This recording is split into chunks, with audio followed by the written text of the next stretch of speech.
Escuchamos a Salvador Femenía entregando sustancias sobre lo que es el sector privado, el impacto que ha tenido la pandemia, las políticas públicas para evitar los despidos, la eliminación de IFE y ATP. Ahora de ese estadio pasamos a lo público, los trabajadores que han perdido, como ocurre para mí todos los años, la carrera contra la inflación. Con pandemia o sin pandemia, los resultados históricos, y hay que ver tan solo las variaciones que ofrece el INDEC, incluso el intervenido en su momento, que el trabajador público va perdiendo. También crece el empleo público, y entonces esta charla que voy a tener con el secretario general de ATE, con Walter Cravero, tiene como valor para mí es hacia dónde marcha el empleo público en cuanto a formación, capacitación, y que de alguna buena vez en este distrito se entienda que la municipalización no es un capricho, sino que tiene que ver con recuperar identidades que en algún momento existieron y que después, por procesos políticos de concesión, privatización, que al día de hoy se sostienen en Moreno, dejan relegado una vez más al trabajador y trabajadora, que no pueden estos solamente situarse en una recomposición salarial o en una recategorización. No son números, son historias. Y Cravero entiende de esto porque es un joven dirigente que va teniendo una proyección más que valiosa para aquellos que están mirando esquemas y plataformas políticas, sindicales y electorales para muchos en el año 2021-2023. Definime hoy el trabajador municipal, ¿cómo se siente?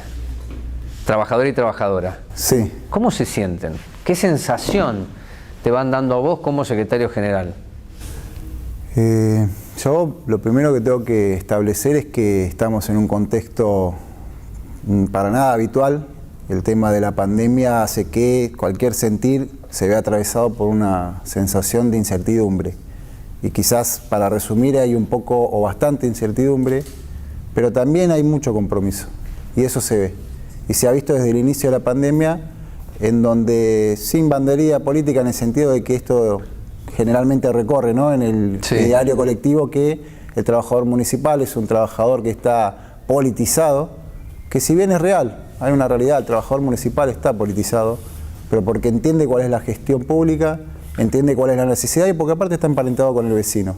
Con lo cual, en principio, decir ese compromiso que nosotros lo resaltamos en cada momento, y por eso somos tan acérrimos en la defensa de los intereses colectivos e individuales de cada trabajador y trabajadora. ¿Por qué la política? Porque claro, toda persona tiene una mirada política, tal vez no partidaria, y hay quienes sí son políticos y partidarios. Entonces me parece que esa discusión para mí está saldada, es como retroceder mucho. Sí, claro que están politizados. Pero ¿por qué la política en ejercicio de la función no mira esa familia de 5.300 personas como un potencial para mejorar las prestaciones? Y ahí sí, si querés, que dicen, estos están politizados. Es decir, es como degradar la política. Y sucede, con las distintas gestiones, es indefectiblemente así. ¿Por qué? Hay una cuestión que es, para mí, revalorizar el trabajo de cada trabajador y trabajadora estatal. Y en este caso hay una cuestión que ha quedado relegada históricamente en todas las esferas del Estado, pero en el Estado municipal quizás se ve recrudeciendo mucho más. Y hablamos desde Moreno, que quizás estamos hablando de uno de los distritos donde hay una desigualdad social enorme en cuanto en términos macroeconómicos, ¿no?, económicos y sociales. Uno ve, y de hecho la reubicación de las familias en el manantial habla de necesidades concretas de la comunidad. Sin embargo, en relación con otros municipios hay mejores condiciones salariales, quizás no mejores condiciones laborales. Y digo esto para poder resumir un poquito tu pregunta. El tema de la mirada política, el tema de las gestiones, porque digamos, la política en sí es un conjunto de aristas que debería pasar más allá de la gestión, sino de todo lo que es el sistema político en Moreno, con todas sus organizaciones políticas. Y en eso estamos hablando de las organizaciones de la comunidad, las entidades civiles, la iglesia, todo ese conjunto. Me parece que va bregando en una disputa de intereses en donde por ahí no se ve el baluarte de lo que es un trabajador y trabajadora jerarquizado. Me parece clave lo que dijiste. Todo esto, tengo coincidencia con Cravero, que es una puja de intereses. Constantemente. El problema es si esa puja es constante. Claro que quedan sumergidos los trabajadores municipales en esa pésima definición de que están municipalizados y están politizados. Sí, las dos cosas, pero la puja de intereses resta capacidad, si querés, de desarrollo de esa fuerza municipal, que es el último orejón del tarro, dicho por un altísimo dirigente sindical como el Cholo García, pero que es cierto. Es decir, Moreno, con el 3% de antigüedad que reconoció Festa, obtiene una ventaja comparativa con otros municipios. Ahora, si lo salarial es mejor que Merlo, hablemos de las condiciones de trabajo. Si los trabajadores que están en el camión de la basura ahora en Cuartel Quinto tienen los insumos para hacer lo mismo que hace la empresa cooperativa de Moyano, que es gestionar, no. Me dijeron que no. Siguen bregando por insumos básicos. ¿Por qué? Porque ya no es una cuestión presupuestaria, ¿eh? Es una cuestión de mirada de cómo se enfoca un trabajo que es el mismo, pero el patrón es diferente. ¿Por qué pasa eso? Es cuestión de analizar, y creo que hay que revisar un poquito la historia. Sí, claro. ¿No? Y hay que revisar el tema de, claramente, más allá de que vos digas por ahí no son números, yo creo que son números. A la hora de también analizar y diseñar políticas públicas, son números y decisiones políticas. Okay. Entonces también hay que ver esto. Priorizar, en el caso de Moreno, la discusión salarial por encima de cualquier otra situación hace que por ahí no podamos profundizar en las condiciones laborales. Muchas veces es cuestión de inversión dineraria, o sea, de inversión en la masa presupuestaria, sí. Y otras veces es cuestión de decisión política y de ver cómo se van realizando cuestiones. La última pregunta tiene que ver con algo que, además de ser dirigente gremial, tenés lectura política. Como el sol no se tapa ni con 10 manos ya, quema. La Argentina está en un proceso de ajuste.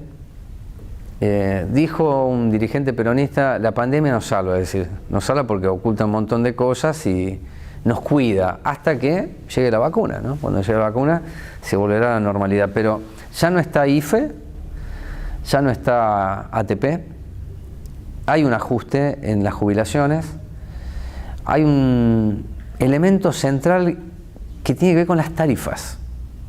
¿Vos cuántos años tenés? No sé, casi mi edad, pero hemos visto muchas marchas que se generaban multisectoriales, a Edenor básicamente. Bueno, se viene un descongelamiento de tarifas. ¿Cuál es la posición que va a tener ATE frente al ajuste? ¿Por qué? La pandemia afectó al mundo. Y vos dijiste recién, un laburante tiene que tener el sustento para darle de comer a su familia. Entonces son posiciones muy claras, no nuevas. Yo creo que son más claras hoy que antes. ¿Qué va a hacer ATE?